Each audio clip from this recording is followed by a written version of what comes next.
Hoy volvemos a hablar sobre el amor. ¿Por qué? Primero porque es algo que a mí me fascina, amo el amor, soy una enamorada del amor. Sin embargo, siempre recurro a leer textos, a leer libros sobre el amor. ¿Por qué? Porque es un fenómeno, es algo que no está definido del todo, o las definiciones que hay sobre el amor distan mucho unas de otras, porque probablemente se las perciba de manera diferente, porque el punto de análisis sea distinto. No importa, sea como fuere, el amor es algo que todos en alguna vez sentimos, sea porque lo concebimos a través de el afecto que nuestros padres o aquellos encargados de nuestra crianza nos lo dieron a nosotros, y también porque nosotros establecemos vínculos supuestamente amorosos con otros. Entonces todos tenemos de alguna manera una experiencia sobre el amor. Sin embargo, si tenemos que definir qué es el amor, se nos cae el mundo.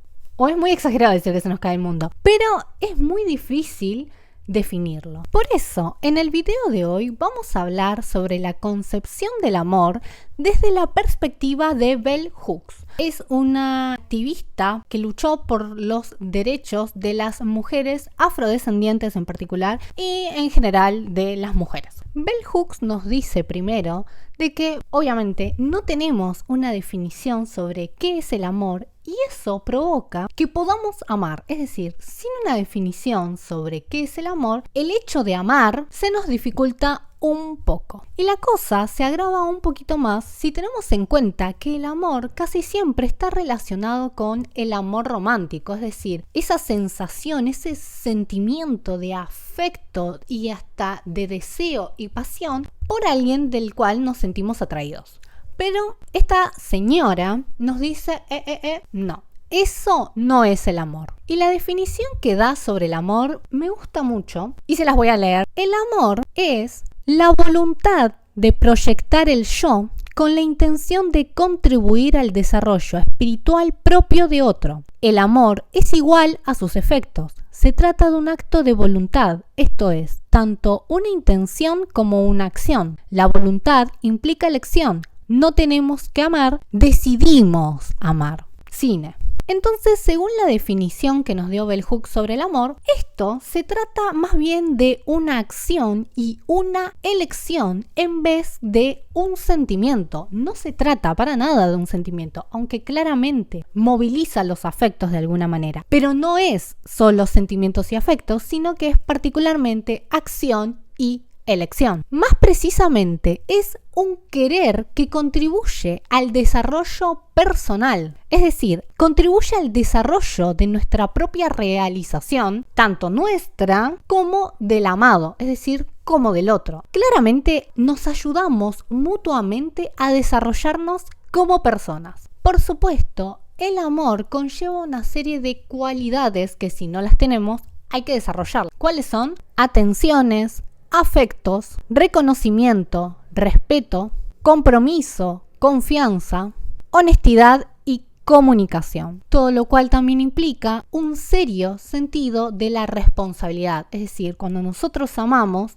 nos hacemos responsables no solo del vínculo establecido con el otro, sino también de que ese vínculo se desarrolle y florezca. Por lo tanto, la autora también sostiene que el amor nunca, el amor tal cual lo concebimos así, ¿no? Como esa fuerza, aquel motor que nos ayuda a realizarnos personalmente, tanto a uno como al otro, nunca puede ser sinónimo de maltrato. Es decir, amor y maltrato no van de la mano. Pero para amar al otro es necesario primero amarnos a nosotros mismos. Y aunque puede parecer una frase cliché, es una realidad. Porque si nosotros no nos aceptamos en primera instancia, no nos reconocemos en primera instancia, no nos respetamos, es imposible exigir al otro las mismas cosas. No podemos exigir al otro que nos respete, que nos acepte, que nos ame, básicamente, si de primera mano nosotros no lo hacemos con nosotros mismos. Por eso es muy importante, para amarnos a nosotros mismos y después amar al otro, desarrollar nuestra autoestima. ¿Cómo lo hacemos? Bien, teniendo en cuenta lo siguiente. Primero, tenemos que vivir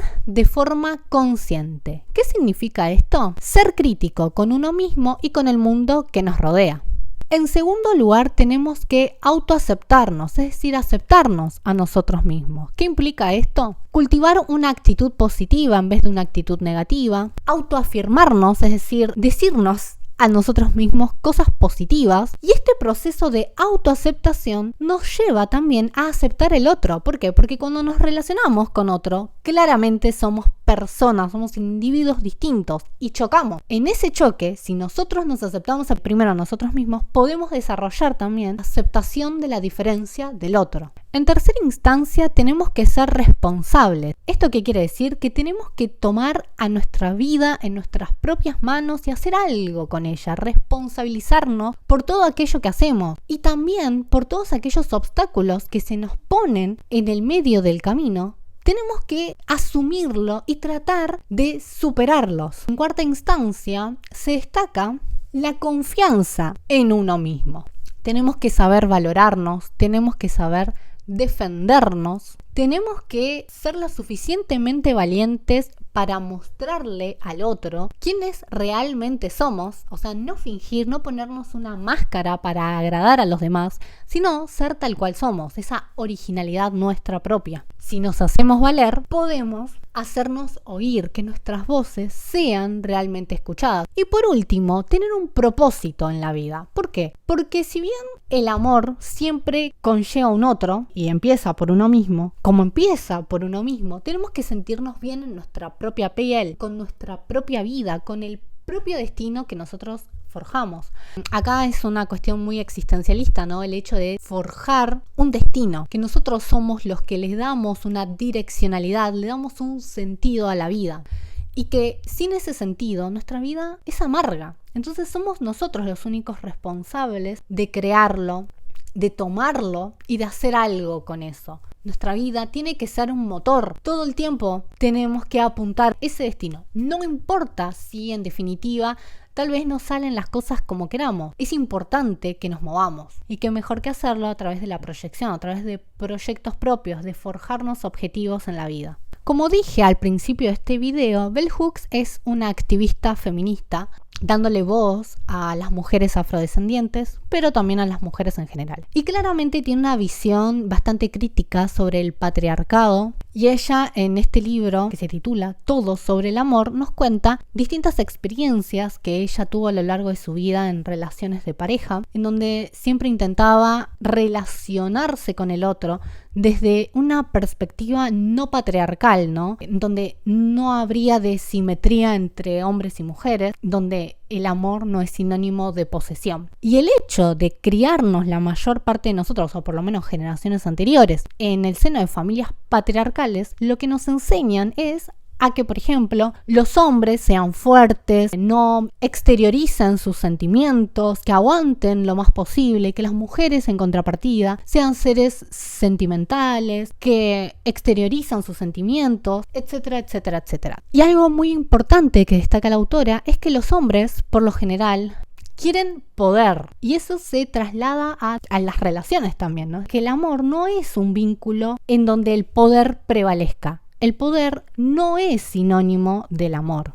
De lo que se trata es de guiar al otro y que el otro también nos guíe a nosotros. Es como una guía mutua en donde enseñamos de alguna manera al otro a ser un poco más sensible, a ser más empático, a tener esa consideración. ¿Por qué los sentimientos son importantes? Porque habilitan la importancia a la atención, el tiempo compartido, la reciprocidad y la escucha activa. Todos elementos esenciales a la hora de construir amor. Y por supuesto, no podemos dejar de lado el factor del sufrimiento. El amor, aún en esta perspectiva de autodesarrollo y desarrollo personal del otro, que no tiene que ver tanto con los sentimientos, aunque son parte del amor, también conlleva sufrimiento. Y acá hay algo una línea muy delgada entre padecer ciertas cositas que pasan hacia el interior de la relación y otra es que ese malestar sea persistente, que ese malestar no sea constructivo, sino que sea destructivo. Y ahí es cuando nosotros tenemos que prestar atención a ver si es más destructivo que constructivo. Pero sí o sí, las relaciones, el amor, mejor dicho, conlleva cierto nivel de sufrimiento. Pero si en pareja resistimos ese sufrimiento, entonces tenemos más probabilidades de salir airiosos en el amor, porque muchas veces lo que pasa es que ante el mínimo conflicto, listo, ya está, terminamos.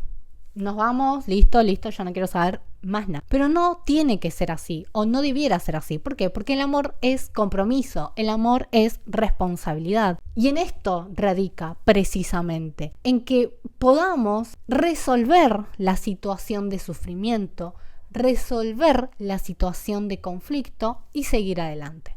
Amar, desde luego, no es fácil. Implica un proceso de deconstrucción, probablemente, de formas de amar aprendidas que no son el amor, no tienen que ver con el maltrato, que no tienen que ver tampoco con la desatención, que implican honestidad, que implican una serie de cualidades que no necesariamente tienen que estar en un principio, pero sí tienen que desarrollarse para ser efectivamente un amor sano, un amor libre, en donde elijamos al otro y no que sea un vínculo forzado. Y no olviden dejar comentarios, un like y suscribirse.